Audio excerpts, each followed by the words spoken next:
Hey, what's up everybody? Tarafdar back with a brand new video. Today we're going to talk about two things. Number one, what are some of the strategies that you can deploy if you're getting kickback letters from the credit reporting agencies?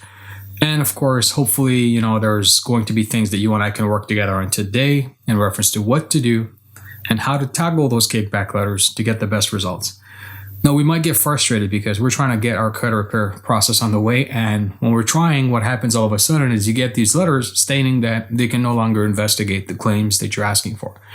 And a lot of people actually get discouraged in this stage. So what I'm going to advise you in reference to the steps that you're going to take here is going to actually give you some sort of action steps that you can fall right into in order to get the best results. Now, it's important that the steps I'm about to highlight for you throughout this video, you execute them right away. Don't wait, because the longer you wait, the more it's going to work against you. So let's get started on today's video.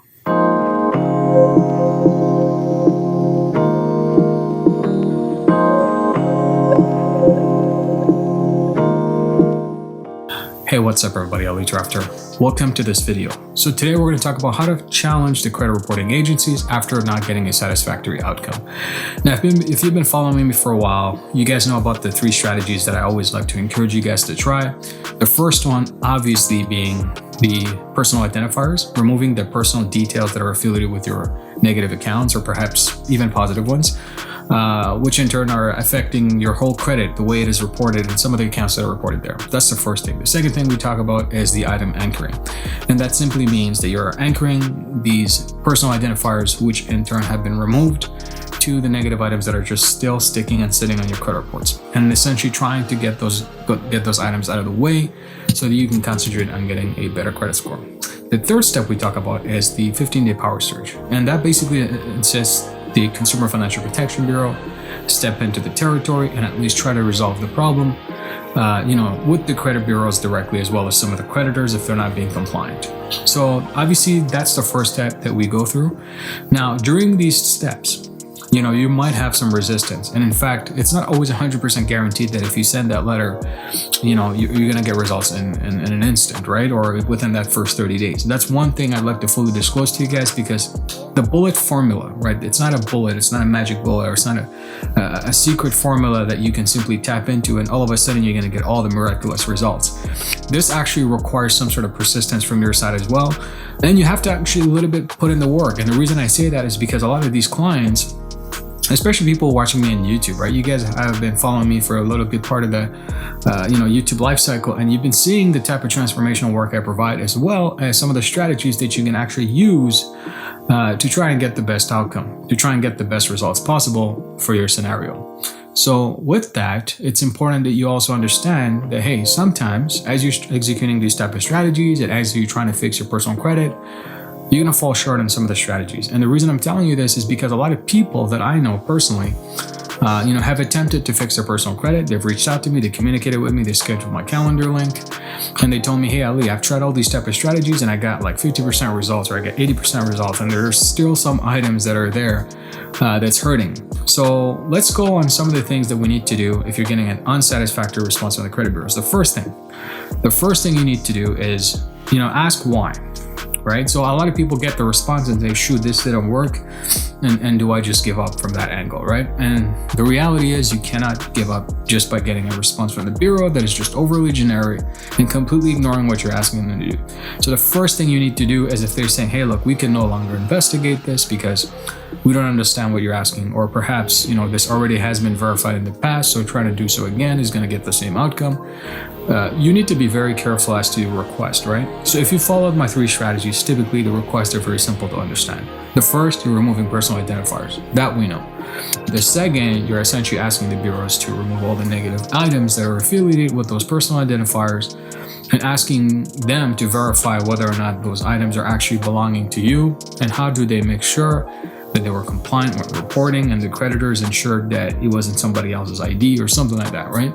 So that's the second step. And the final step is really taking all the evidences, especially when it comes to the bureaus having removed your personal identifiers and their failure to comply with the FCRA, as well as the removal of the negatives due to the fact that you're simply questioning them and not necessarily disputing for this matter, right? and them failing to respond to you in accordance to what you're asking. So I think that's the game plan, right? That's what it is when it comes to the 3 strategies I teach. Now, let's assume you get a response from the credit bureaus. Hey, look, we can't investigate this. This item has already been verified. What do? The first thing you need to understand is what is the type of request that you requested, right? So for example, if you ask them, hey, look, can you ask or can you verify, credit bureau A, B, or C, that this item that you're asking me to look into, and you're saying that this item is mine, I don't accept that, because number one, first, you remove some of the personal details that were not corresponding to who I am. And the second thing is, I'm questioning as to who these items belong to specifically, which you failed to provide me, as I'm not, number one, disputing it, I'm not. And I'm not saying these alleged account are mine. What I'm simply asking you to do is confirm with me, and specifically compliantly, on who these items belong to.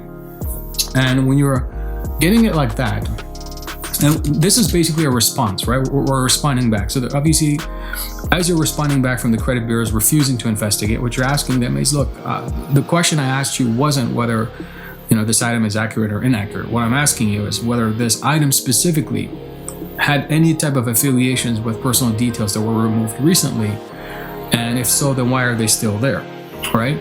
So that's the type of question that you're going to follow up with. So let's assume you don't get the results from the item anchoring. That's what you're going to ask. You're not saying I'm disputing or not. You're saying, specifically for this request, I am not disputing. Please do not take this as a dispute. It is a request for compliant information. And I need you to tell me on whether or not this specific item was by any means affiliated with the personal details that you've confirmed and removed. And if so, why are they still on my credit report? Does it not jeopardize my integrity of the credit, and does not put me in a position of risk in my credit profile?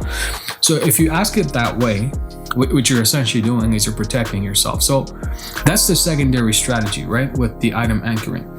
Now, this typically would give you some of the results, and I like this because what happens is the type of results you can expect from this are typically, let's assume you had 5 items, you're gonna probably have to get 3 to 5 fall off, maybe 100% of them. But let's assume you don't, and you get 60% fall off or 40% of it. You don't give up, right? Because now you have more evidence that, look, I was never disputing it with the credit reporting agencies, CFPB. So why are they still not complying to my request of information? So you're asking details, and you're not really disputing it, because now you're challenging them in a very different angle. See, a lot of people don't get this game. They think that, hey, I just have to dispute or challenge it and eventually continue, and I'll get the best outcome. And the reality is that's just way too generic of an approach, and it doesn't necessarily help you in your favor when it comes to time frame. So in order to avoid all this issue, in order to avoid all this trap with the credit reporting agencies, what we're doing is we're taking 100% of a different approach, which in turn is a very effective approach, because now what you're doing is you're actually questioning these guys, right? And you have the right to get the answers. You're not asking them, I'm disputing this item, remove it. It's not the issue here. The issue is, why are you not answering my questions? And that's really what the item anchoring is all about. And if you know how to trigger it properly, especially if you don't get a satisfactory response, formulate your letter the way I just described. So one more time, let's just go over this, just because I want you guys to really get this. So let's assume you did the item anchoring and none of the items came off. The next question is basically trying to figure out why it didn't come off. And this requires for you to write up a letter, right? Like as I described. So the first thing you're going to ask them is, hey, Credit Bureau ABC, thank you for responding. Unfortunately, the answer that you gave me is not what I'm looking for. The first thing is, I never disputed or challenged the item in specific. What I have done is asked you as to which names were these accounts affiliated with, and if so, like what are some of the details that were affiliated with this type of information? If they were removed from my personal details, why is the account still there? Why is that negative account still there? And if so, doesn't that put my credit report at risk? And why have you not answered my question before? Why did it take you an extra 30 to 60 days, right? So that's what you're doing. And keep in mind, this has nothing to do with dispute or challenges. A lot of people don't get this, but that's exactly our strategy. We're going at a very different angle here. So when you're asking these type of questions, you have the right to an answer. But let's assume they don't, then you take it to the CFPB. In fact, you can even take it further and go to your state attorney general's office. You can go to Better Business Bureau, and you can even go as far as writing a complaint against the credit reporting agencies. under Google or whatever the case, right? Or their complaints department. So it's just a perspective that you have to understand that our strategy is very different from the traditional disputes, because the last thing you want is to be put into a pile of all the other type of structures out there.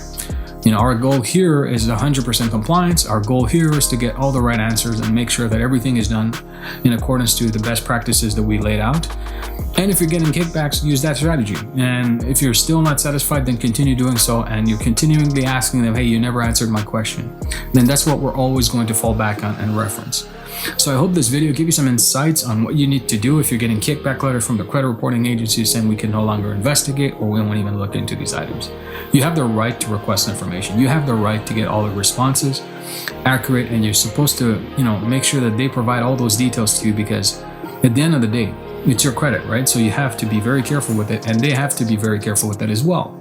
So if some of these negatives are still there and some of the personal identifiers were removed, then there's a mismatch there, and we need to connect the dots. So what you're simply doing is asking them questions. You're not necessarily disputing at all. It is their role and responsibility to provide you the accurate answer and to ensure to keep your credit reports accurate and compliant at all times as per law, right? So again, if you like this video, don't forget to give it a thumbs up. If you're watching me for a while, you haven't subscribed yet, consider subscribing and turning the notifications on to all, so every time there's new videos like these, you'll be first to be notified. If you're interested in leveling up your knowledge, taking credit knowledge to the next level, consider getting into the UPCM, which is the Ultimate Personal Credit Mastery. I put the course together for a lot of different people of different types, especially people who want to do learning on credit, especially the compliant angles, and of course, what are some of the alternative strategies of attacking the credit reporting agencies the best possible way to get the best outcome, which are 100% ethical. So that's what the Ultimate Personal Credit Mastery 2.0 is all about. So with that said, I hope you guys enjoyed this video. Feel free to leave a comment and let me know if you learned something interesting today and what exactly are you going to do first if you get a kickback letter. Let me know if you learned what I said today in this video, so feel free to share it in the comment section. And with that said, this is your guide and mentor, Ali Tarafdar. Catch you guys on the next one. Bye for now.